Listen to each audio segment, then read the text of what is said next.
Se você fosse mandado embora hoje, você teria facilidade para voltar para o mercado de trabalho? Se a sua resposta foi não ou não sei, esse vídeo é para você.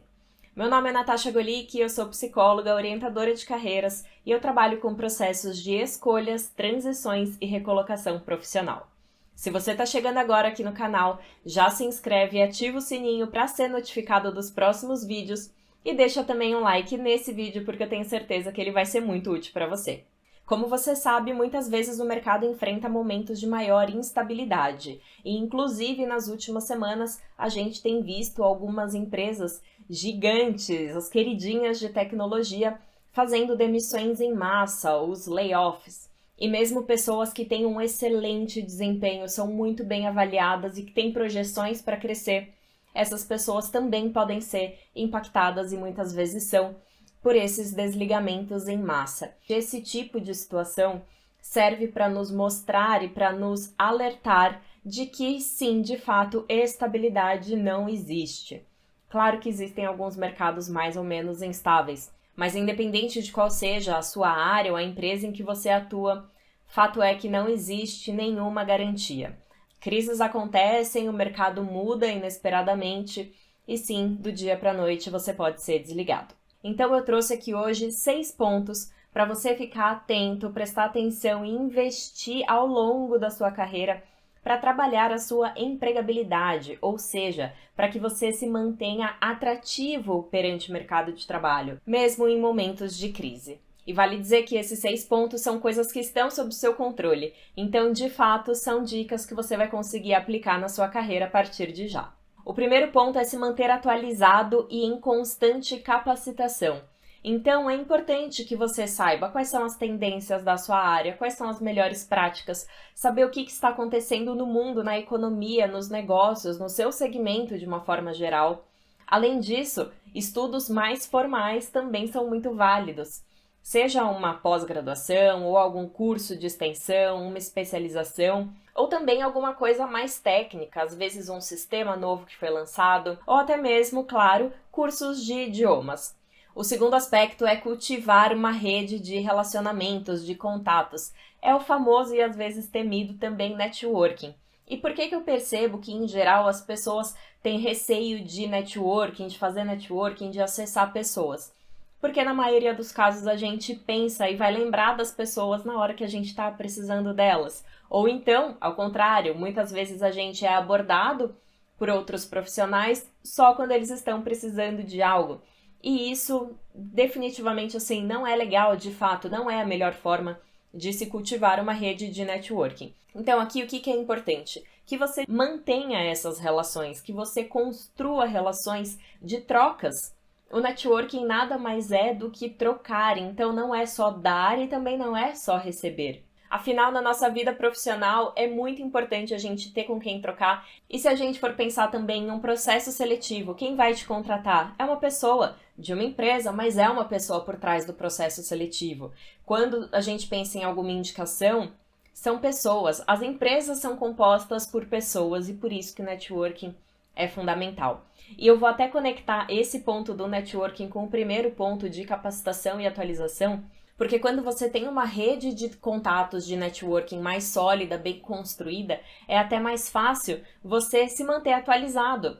Porque você consegue, por exemplo, participar de um grupo da sua área para entender quais são as melhores práticas. Ou quando você está vivenciando uma situação, um desafio novo no seu trabalho, que você não tem com quem conversar, você tem pessoas em algum lugar que estão, em outras empresas, para trocar, para pedir uma ajuda, para falar como que você passou por isso, como que você enfrentou esse desafio. Você toparia me contar um pouquinho? Porque hoje eu estou vivendo esse tipo de situação e para mim seria muito rico. Ou ainda, se agora você está analisando e falou, putz, não tenho nenhuma rede de contatos, por onde que eu começo? Por pessoas que já estudaram com você, que já trabalharam com você. Aciona esses contatos, reativa, essas conexões, isso também é muito válido.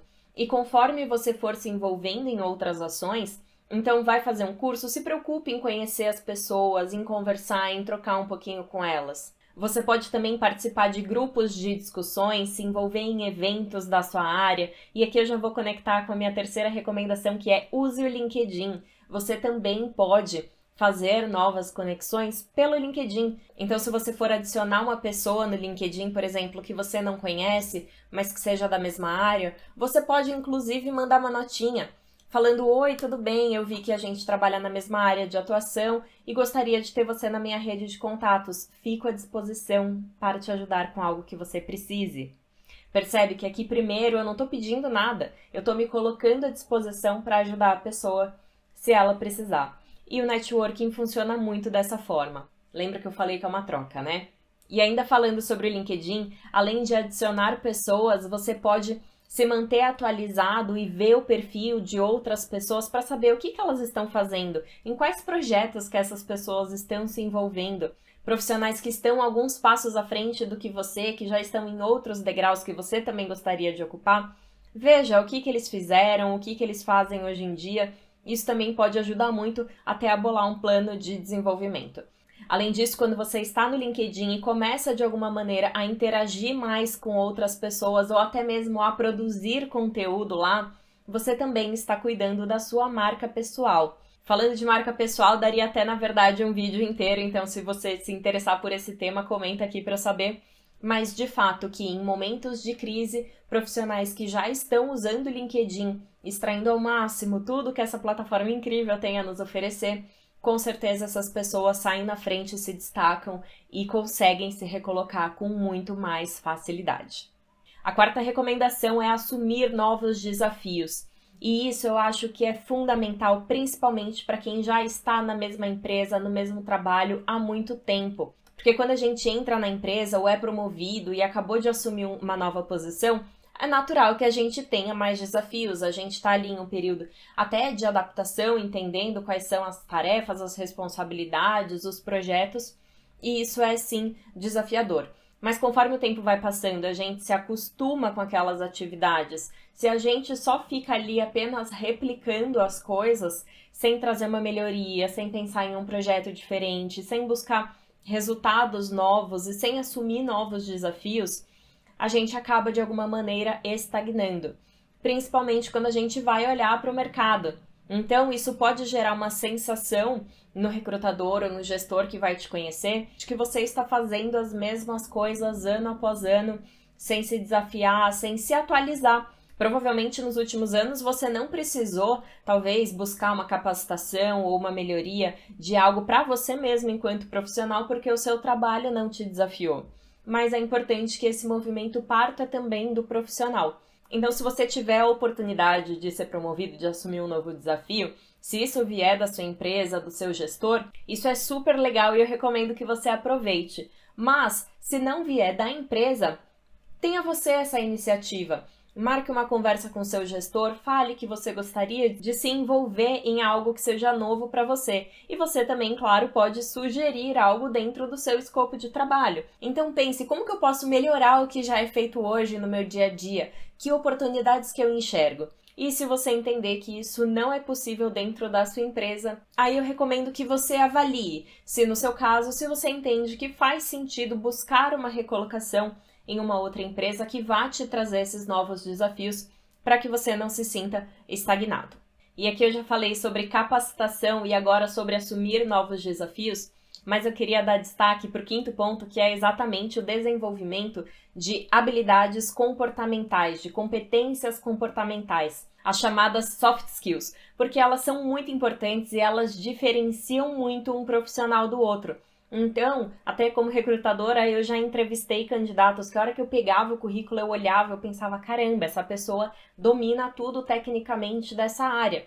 Só que a hora que eu ia para uma entrevista, conhecia mais daquele profissional, eu entendia que às vezes tinha um problema muito grave de relacionamento, ou que não conseguia trabalhar bem em equipe, às vezes tinha um problema de comunicação, ou até de controle emocional, e isso acabava impactando nas entregas técnicas que tinham tudo para ser excelentes, só que por conta de outras habilidades e competências comportamentais, a pessoa acabava se prejudicando como profissional. Então aqui também fica um alerta para você fazer uma autoavaliação e pensar, puxa, quais competências comportamentais eu tenho habilidade de desenvolver? E aí você pode traçar um plano para isso, começa por uma que seja mais fácil para você, ou talvez menos difícil, porque às vezes é sim desafiador, e começa a colocar em prática, porque eu tenho certeza que isso vai fazer muita diferença para os próximos passos da sua carreira.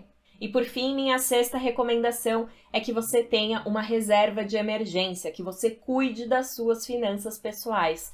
Porque não tem jeito, quando a gente está falando em ter um pouco mais de estabilidade, entre aspas, você já entendeu, mesmo em um cenário que seja mais desafiador, mais complexo, o dinheiro faz muita diferença.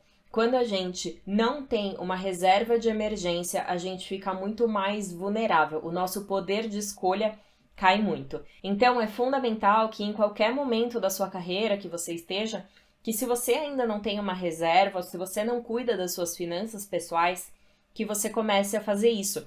Porque, vamos supor, mesmo que você não seja mandado embora, né, não passe por essa situação, mas se você quiser mudar de emprego, quando você tem essa reserva, você fica mais tranquilo no sentido de não precisar aceitar qualquer coisa no desespero, sabe?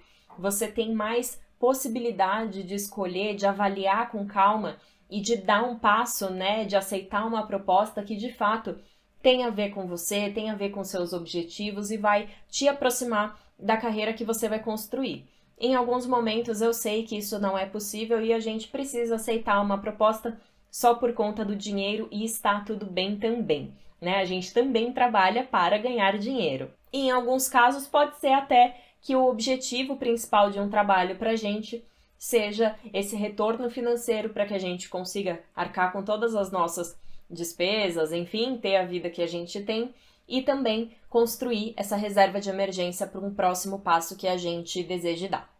Então essas foram as 6 recomendações que eu trouxe hoje para que você se mantenha atrativo perante o mercado, empregável, para que você consiga trocar de emprego ou conseguir um novo emprego, se recolocar no mercado de trabalho, caso você passe por algum desligamento, por uma demissão, enfim.